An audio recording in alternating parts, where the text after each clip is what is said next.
Hello there. Hi, my name is Natasha. I am the creator and the founder of the Glow Up Method, and I'm so excited that you've chosen to tune in with me today. My goodness. So let me just keep it 100% real with you. Like, I have had so much struggle today, this afternoon, to get it together. Now, I've done a lot of things. Like, my day has been very, very productive in some ways. And, again, we've talked about getting to the core, getting to the root of things. And like for me right now, one of my major focuses in life is my magical mornings. Like, I never had a morning routine before. Again, like I said, I am a recovering non-morning person. I have been in recovery for 25 years now almost.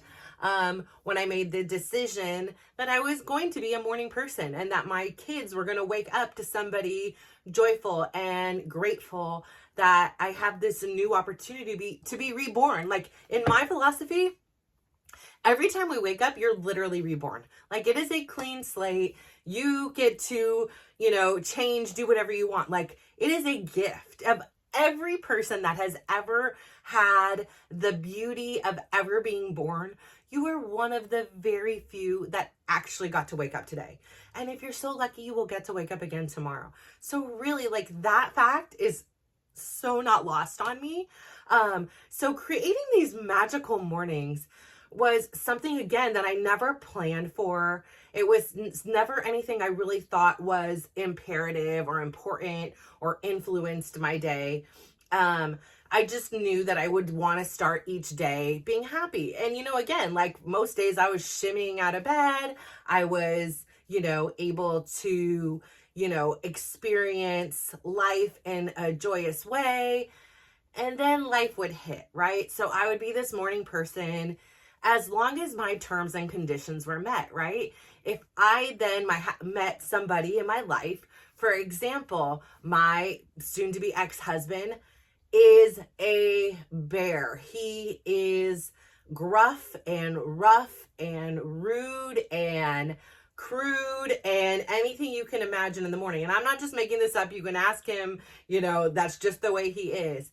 And it would kind of set me off. Like I would feel really sad having to either tiptoe around him or, be like playful and be like, good morning, and, being goofy, maybe pulling blankets off or, tapping or just, being silly, and you get your head bit off. And even if that was okay, a little extreme, kind of stuff, but even just like, my alarm went off for 2 seconds too long, like getting yelled at or getting stared or getting huffed at, oh my gosh, it would just really set me off. And so I would start to feel all this like sadness and rejection and misunderstood and all these things inside of me.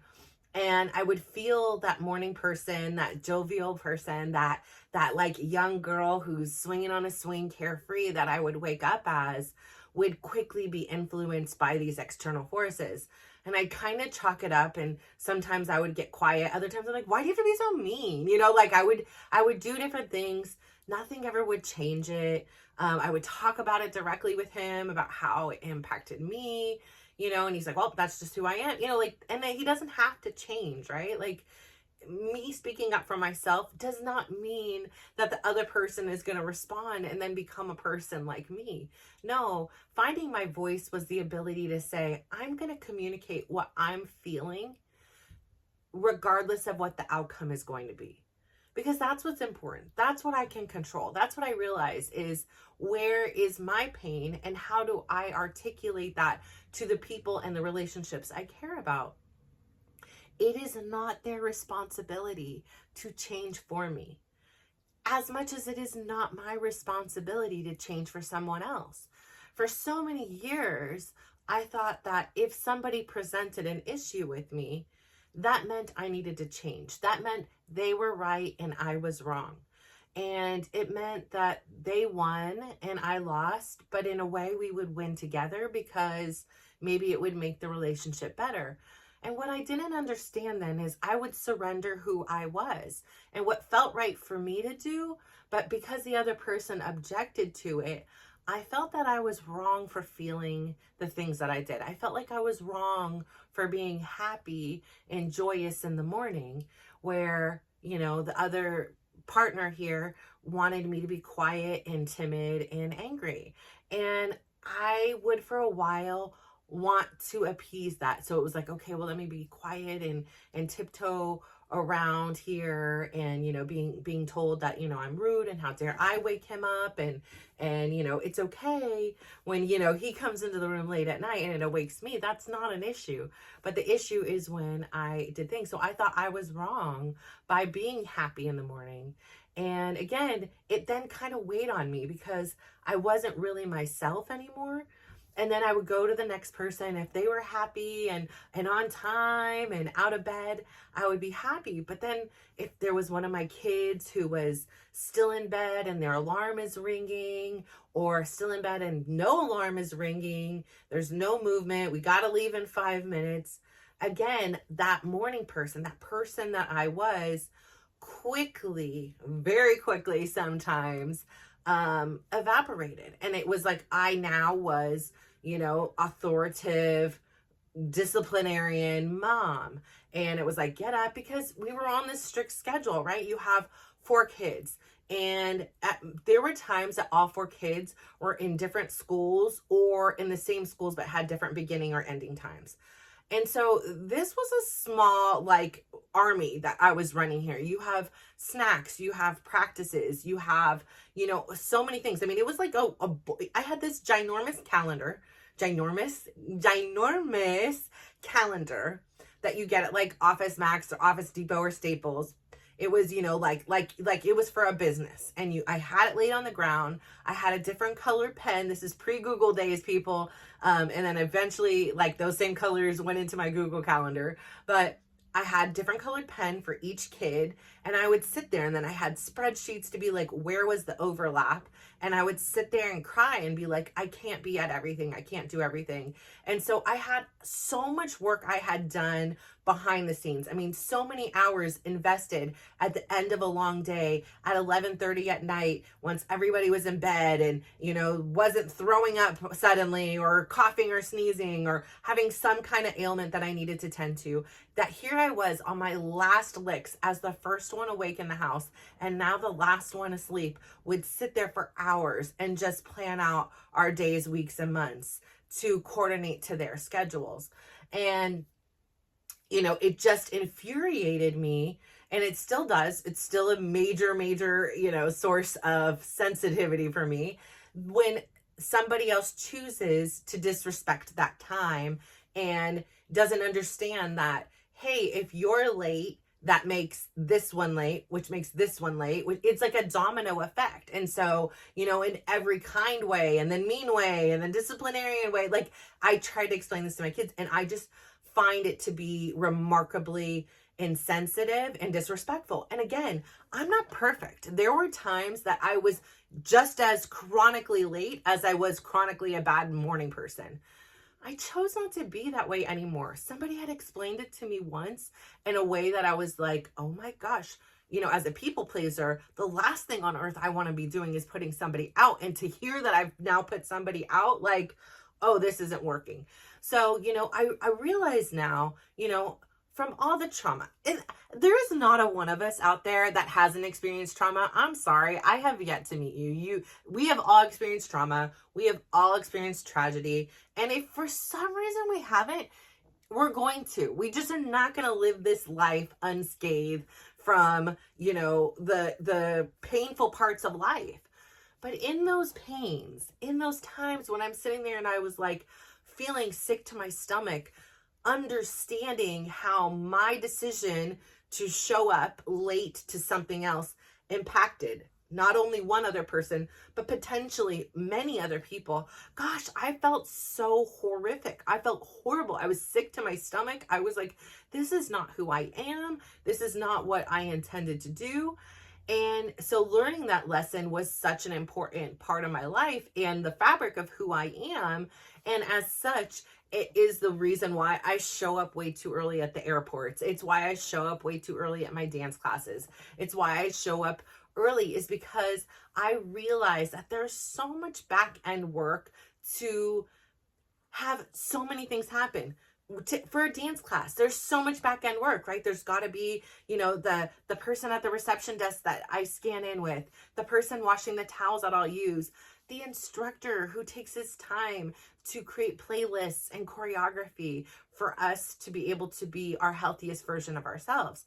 And I respect that, and I respect these people have done these things. And so because that's the filter that I see this world in, when somebody else doesn't respect my time, my energy, and my space, I feel very violated. I feel very offended. But with communication, I'm cool. But without communication, I get aggravated and frustrated. And, I have one child in particular that does this to me often to this day. And I have another who did it to me quite often throughout their, schooling. And it was just really frustrating to me because there was such an impact on not only me, but also the entire chain of people in the house that needed pickups and drop-offs. And so I say all that to say, my job is to communicate to my child or my children the impact on me, like how I feel about it. One of my favorite things I've learned in therapy was I feel blank when blank because blank in the future I need blank.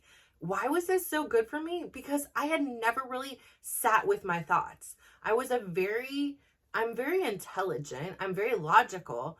I tend to try to not think about my emotions much because they've been hurt so much that I'm like, screw it. Let's just be logical about this. However, I am in this quest to live this balanced life because there are really beautiful things about being emotional. There are really beautiful things about being sympathetic and empathetic and to experience love again. Yesterday I was sitting there and I was looking through, Apple phones. They do this thing where it shows up, it'll just send you a slideshow. And, I never know when they're coming, but sometimes they're really good. I don't know about this AI business sometimes, but sometimes I'm like, damn, you just know me. I spend way too much time on your phone. They put the right songs on. All of a sudden I find myself all misty-eyed and teary-eyed. And suddenly there came this picture of Chris and I in 2019. Both of us were extremely overweight in this photo, and we were sitting there. And I looked at me for a little bit, and then I looked at him for a little bit, and then I zoomed into just him. And I questioned myself, and I was just like, I really wanted to know the answer. I don't think he has the answer to it, but I just want to know, why? Why were you so mean to me? I really tried. I really did everything to make your life better. So I thought in the moment, right? I was using the tools I had at the time. And, I was thinking I could save you like I saved my mom. And some of it was conscious thought, but a lot of it was unconscious thought. And, I was always the one to, buy him treats and help him with his business and do everything so he didn't have to. And I just wonder, why were you so mean to me? Why is it you decide to talk really poorly about me to my children? Our children, is there no boundary? Is there no end to the place of which you want to hurt me? And for what? I'm not the one who cheated on you. I am the one who was really honest at a time when I was feeling so broken and so desperate that an accidental conversation that was started very innocently, I suddenly, within the matter of moments, was so neglected and deprived that somebody said hi, and I was like, oh my gosh, I have feelings for somebody, for real. And I was like, oh my gosh, this person said I deserve to be happy. Wait, nobody's ever said I deserve to be happy. I don't even say I deserve to be happy. Like, oh my gosh, this person is asking me to spend time with them, and you over here are, I'll say, hey, you want to do something? No, go do it yourself. Like, I was so neglected, not only by Chris, but by myself, that it took the slightest bit of humanity and decency, and it made me feel seen. It made me feel worthy. It made me feel special. And listen, this wasn't a whole lot of actions for, or anything. I mean, these were very basic texts that I was just so desperate for. But instead of acting on those things, which I'm going to be honest here, I very much wanted to. But instead of doing that, I thought logically about it. And I thought about my kids. And I thought about who I was as a person. And I remember when Chris did cheat on me, I remember saying, when I finally took him back again, that if you are to do this again, all I ask is you have the decency to let me know prior. Just let me know. I don't want to be left in the dark. I don't want to be made a fool. I don't want to be put in situations that endangers my health. You endangered my health by carrying on an extramarital affair with somebody else and then carrying on relations with me. Like, you could have really hurt me. You could have killed me. I could have gotten some kind of AIDS or something like that perhaps was not treatable or curable or something. Like, I could have got an STD or something that was like life-threatening or life-changing or altering. And please don't put me in that predicament again. If I put myself in that predicament again, that's my thing. But if I'm trusting you as my partner to keep me safe and protect me, then I'm asking you to do that. And I extended the same thing to him. And I said, and I will give you that same respect too. If there ever comes a time and place where I have feelings for somebody else, I will let you know. And was it easy to do this? No, of course. It would have been so much easier to be quiet and pretend nothing was happening, right? That's the easy thing to do. But I felt sick in my stomach. I felt sick in my core that I even considered meeting somebody else, even as a casual friend in a very public place. Just the consideration of it, I felt conflicted inside. It was my identity. It was who I was that was broken. And he definitely deserved to hear that from me firsthand. And so I remember the apprehension. I remember the therapy sessions before. And I remember being so confused about how this could happen. Like, how could I feel something for somebody else? Like, I am a loyal person. I am a righteous person. I do everything right. I just take care of everybody else. I don't have needs, wants, or desires. So things like this don't happen. And suddenly I found myself in this place where I had needs and wants. It was like something was unlocked in me that had been so locked up and hidden away. I didn't know I could feel that way. I didn't know anybody could ever feel that way for me. When Chris told me nobody likes me, nobody will ever love you. You're a terrible person. When he told me those things, even if there was an anger and he took it back, or most oftentimes he's never apologized for them, and that's okay, that's fine. Like, I don't need an apology if you don't want to give me one. But the thing is what I'm sad about was I believed him. I really did believe. And then there was evidence when people would leave my life, right? Like when I wouldn't, do something the way somebody wanted and they were now no longer, it validated what he said. And it felt very contingent on me doing what other people wanted in order for them to be in my life. And so I was acting very desperately in these relationships with this fear of abandonment, which was, again, it's so I don't realize it's this thing, right? I'm just living in my default settings, and I think to myself, I need to do the right thing. So again, I'll never forget it. I'll never forget where I was. We were downstairs. Again, this was during the COVID time, pandemic time. So all of our kids were home again. You know, Chris and I were sleeping downstairs, but on separate, I was sleeping on an airbed. He was sleeping on the sofa.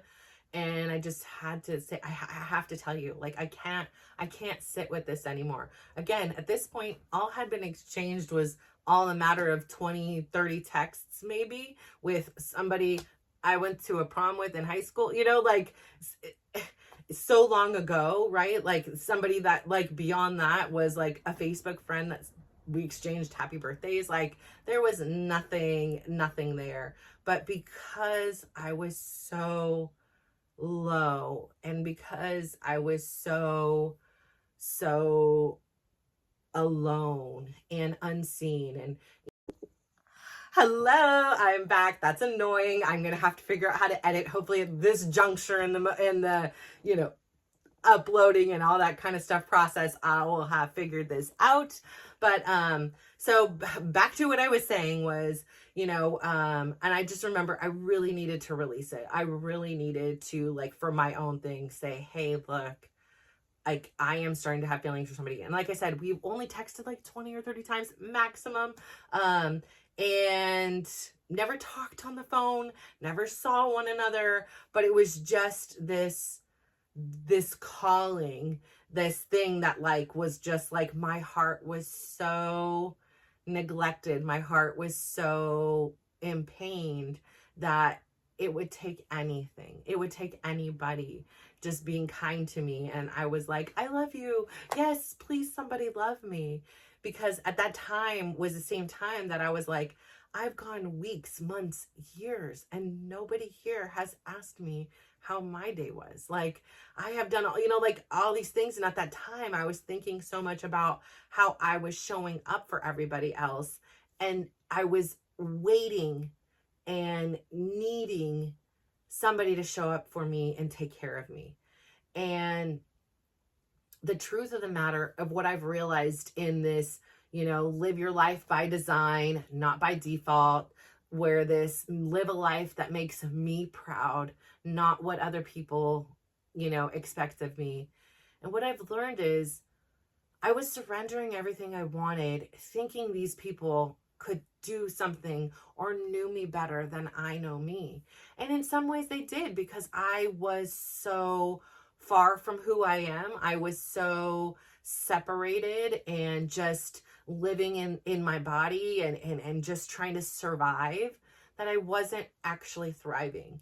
I wasn't actually taking the time to figure out what it would look like in order for me to thrive. Like, what were the things that I liked? You know, did I like, you know, swimming? Did I like, you know, tennis? Like, what is it I liked? Not what my aunts liked or my dad liked or my significant other liked. And then I just was like, let me just do that. So, because if they like that, then, and I do it too, then they'll like me. I mean, yes, there is a part of us in any relationship that there's compromise, right? It's not all about me. It's not all about you. It's about we sometimes, right? But the thing was, I never gave myself a seat at the table. I never gave myself this opportunity to reveal who I was and the things that bring me joy, without feeling all this guilt and remorse and resentment and all these things. So when I sat down to start this journey, I didn't know anything. I didn't have a single answer, but the answers have revealed itself every single day, every single choice, every single action. You know, I lay here today after, you know, everybody's settled. My two older kids are at the airport. You know, I made a decision because I was feeling frustration. I was like, I don't really want to drive all the way out to the airport. I'm going to drive all the way to SFO. I'm going to sit in traffic for an hour and a half. I'm going to drive for about 3 hours, get home for a short bit, then get in the car, go drive another 30 plus minutes to my dance class, and then another 30 minutes. I'm like, I don't want to. I just simply don't want to. And part of my son's thing came in these Uber credits from the Cowboys. Thank you so much. I know we are Niner fans here, but I am so excited to hear about this journey. My son, who, plays the video gamers, won this whole trip. They're getting flown out. They're staying in this super fancy hotel. They sent him, Uber credits. So I'm like, this is part of your prize. Why am I, going to sit here? And old Natasha would have drove those kids out there. Mommy would have made sure they got in the airport. And I was like, no, I think you guys should Uber. I don't want to drive all the way out there and then drive all the way back. You have the credits. The Uber price was pretty cheap at that time. Spend the $65, put the tip on me. I don't even care, and go. And they did. And I felt such relief speaking up for what it was I want instead of just doing what the external world thought I was going to do. So I say all this to say, I really didn't know where I was going today. I had no plans, no thoughts, no anything. And having this place to release what's going on, it helps me to see who I am. This is the importance of a magical morning for me, because my magical mornings now include me not sharing a room with Chris. And sharing a room with Chris, who's angry and huffs at me in the morning, was not a part of how I wanted to go on in the next portion of my life, in the following chapters of my life. Having this place where I can get up early and I can read and I can take my shower. And yes, I can do my daily dose of dysregulation. And now that it's getting chillier outside, that water is sure freezing. And I still don't look forward to it, but it reminds me that I can do really difficult things. And even difficult things can be easy.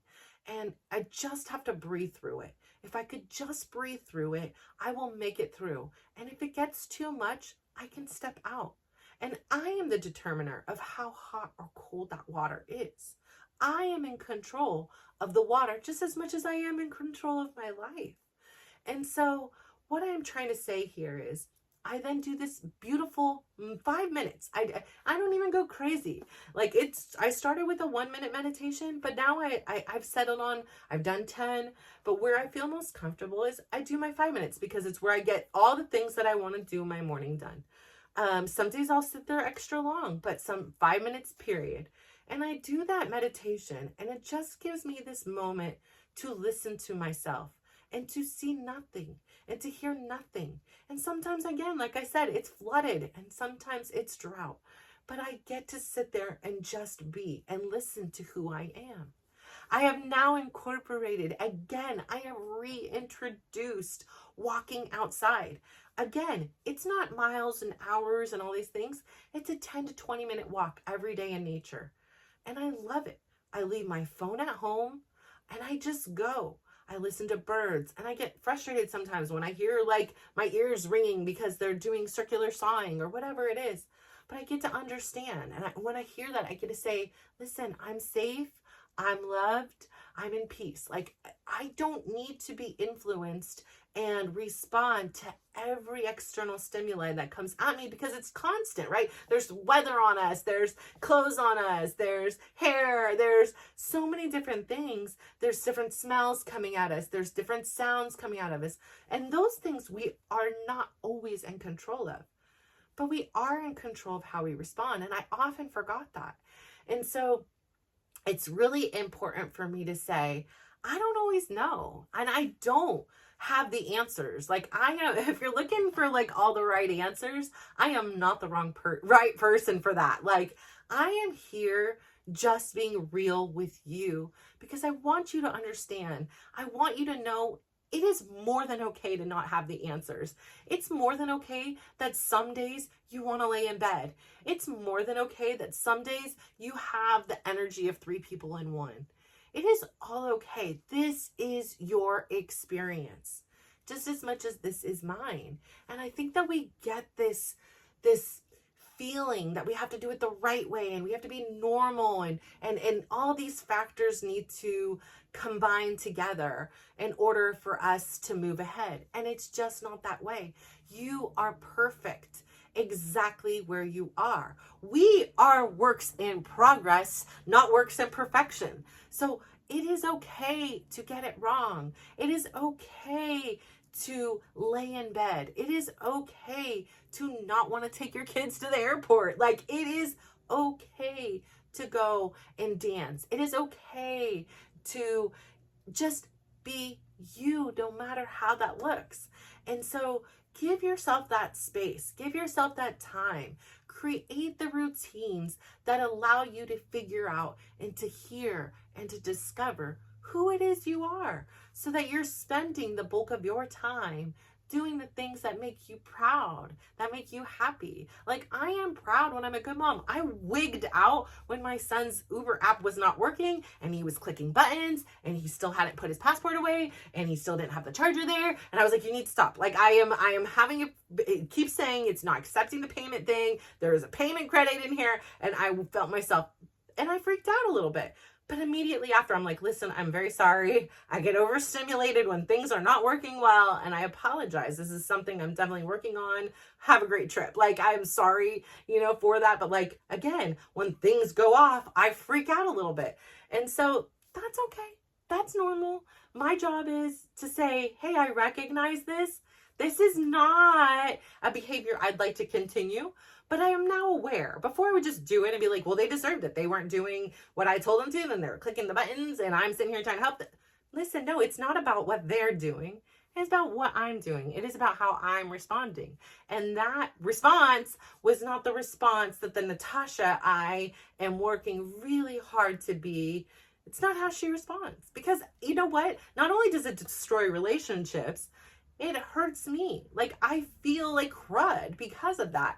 But learning to immediately make amends and say, I'm sorry, here's what my experience was. No, I'm not defending it. I'm sorry. I get overwhelmed sometimes. I'm working on this. Please accept my apologies. And they accept my apologies and we move on. So I say, let's say, thank you so much for tuning in today. I am so proud of you. I adore you. I am grateful for you. And I am so grateful that you are showing up for you. Please continue to discover who you are. So I say all that to say, please go out there today, give somebody a big smile, give them a compliment, and just watch how they glow up. Bye. Mwah.